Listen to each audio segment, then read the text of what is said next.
ನಮಸ್ಕಾರ ಕನ್ನಡಿಗರೇ, ಇಂದು ನಾವು ಕರ್ನಾಟಕದ ಎರಡನೇ ರಾಜಧಾನಿ ಎಂದು ಪ್ರಸಿದ್ಧಿಯಾಗಿರುವ ಬೆಳಗಾವಿ ಜಿಲ್ಲೆಯ ಬಗ್ಗೆ ಕೆಲವು ಮಾಹಿತಿಗಳನ್ನು ತಿಳಿದುಕೊಳ್ಳೋಣ.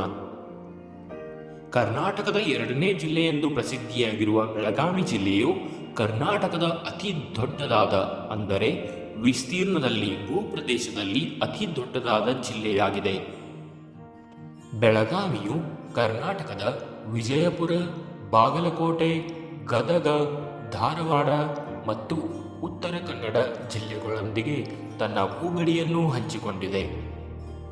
ಬೆಳಗಾವಿ ಜಿಲ್ಲೆಯು ಕರ್ನಾಟಕ ರಾಜ್ಯದ ನೆರೆಯ ರಾಜ್ಯಗಳಾದ ಗೋವಾ ಮತ್ತು ಮಹಾರಾಷ್ಟ್ರ ರಾಜ್ಯಗಳೊಂದಿಗೆ ತನ್ನ ಭೂಗಡಿಯನ್ನು ಹಂಚಿಕೊಂಡಿದೆ. ಬೆಂಗಳೂರಿನಲ್ಲಿ ವಿಧಾನಸೌಧ ಇರುವ ರೀತಿಯಲ್ಲಿ ಬೆಳಗಾವಿ ಜಿಲ್ಲೆಯಲ್ಲಿ ಸುವರ್ಣಸೌಧವಿದೆ. ಇಲ್ಲಿ ಕರ್ನಾಟಕದ ಚಳಿಗಾಲದ ಅಧಿವೇಶನ ನಡೆಯುತ್ತಿದೆ. 1824ರಲ್ಲಿ ಬ್ರಿಟಿಷರ ವಿರುದ್ಧ ಹೋರಾಡಿದ ಕಿತ್ತೂರು ರಾಣಿ ಚೆನ್ನಮ್ಮ ಹಾಗೂ ಅವರ ಬಲಗೈ ಬಂಟನಾದ ಸಂಗೊಳ್ಳಿ ರಾಯಣ್ಣ ಬೆಳಗಾವಿ ಜಿಲ್ಲೆಯವರು. ಬೆಳಗಾವಿ ಜಿಲ್ಲೆಯ ಖಾನಾಪುರ ಎಂಬ ಸ್ಥಳವು ಬಾಕ್ಸೈಟ್ ಅದಿರಿಗೆ ಹೆಸರುವಾಸಿಯಾಗಿದೆ. ಬೆಳಗಾವಿ ಜಿಲ್ಲೆಯ ನಂದಗಡ ಎಂಬ ಸ್ಥಳದಲ್ಲಿ ಸಂಗೊಳ್ಳಿ ರಾಯಣ್ಣನ ಸಮಾಧಿ ಇದೆ ಮತ್ತು ಬೈಲ್ಹೊಂಗಲ ಎಂಬ ಸ್ಥಳದಲ್ಲಿ ಕಿತ್ತೂರು ರಾಣಿ ಚೆನ್ನಮ್ಮನವರ ಸಮಾಧಿ ಇದೆ.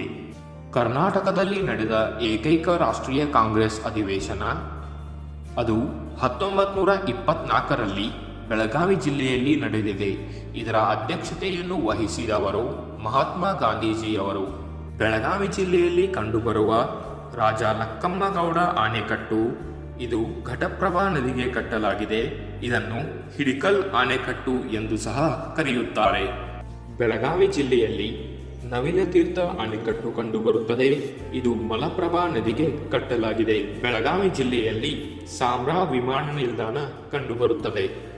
ಬೆಳಗಾವಿ ಜಿಲ್ಲೆಯಲ್ಲಿ ವಿಶ್ವೇಶ್ವರಯ್ಯ ತಾಂತ್ರಿಕ ವಿಶ್ವವಿದ್ಯಾಲಯ ಹಾಗೂ ರಾಣಿ ಚೆನ್ನಮ್ಮ ವಿಶ್ವವಿದ್ಯಾಲಯ ಇವೆ. ಕರ್ನಾಟಕದ ನಯಾಗಾರ್ ಜಲಪಾತ ಎಂದು ಪ್ರಸಿದ್ಧಿಯಾಗಿರುವ ಗೋಕಾಕ್ ಜಲಪಾತವು ಬೆಳಗಾವಿ ಜಿಲ್ಲೆಯಲ್ಲಿ ಕಂಡುಬರುತ್ತದೆ. ಇದು ಘಟಪ್ರಭಾ ನದಿಯಿಂದ ಸೃಷ್ಟಿಯಾಗಿದೆ. ಹಾಗೂ ಗೋಡ್ಚನ್ಮಲ್ಕಿ ಎಂಬ ಜಲಪಾತವು ಮಾರ್ಕಂಡೇಯ ನದಿಗೆ ಸೃಷ್ಟಿಯಾಗಿದೆ. ಇಲ್ಲಿ ವಜ್ರಪೋವಾ ಎಂಬ ಜಲಪಾತವು ಮಹದಾಯಿ ನದಿಗೆ ಸೃಷ್ಟಿಯಾಗಿದೆ. ಮಹದಾಯಿ ನದಿ ವಿವಾದವು ಕರ್ನಾಟಕ ಮತ್ತು ಗೋವಾ ರಾಜ್ಯಗಳ ನಡುವೆ ಇದೆ. ಕರ್ನಾಟಕದ ಸಕ್ಕರೆಯ ಬಟ್ಟಲು ಎಂದು ಪ್ರಸಿದ್ಧಿಯಾಗಿರುವ ಬೆಳಗಾವಿ ಜಿಲ್ಲೆ ಕರ್ನಾಟಕದಲ್ಲಿ ಅತಿ ಹೆಚ್ಚು ಕಬ್ಬು ಬೆಳೆಯುವ ಜಿಲ್ಲೆಯಾಗಿದೆ. ನಮ್ಮ ಹೆಮ್ಮೆಯ ಬೆಳಗಾವಿ ಜಿಲ್ಲೆಯ ಬಗ್ಗೆ ನನಗೆ ತಿಳಿದಿರುವ ಮಾಹಿತಿಯನ್ನು ನೀಡಿದ್ದೇನೆ. ಇಷ್ಟವಾದಲ್ಲಿ ಲೈಕ್ ಮಾಡಿ ಹಾಗೂ ನಿಮ್ಮ ಸ್ನೇಹಿತರಿಗೆ ಈ ವಿಡಿಯೋವನ್ನು ಶೇರ್ ಮಾಡಿ.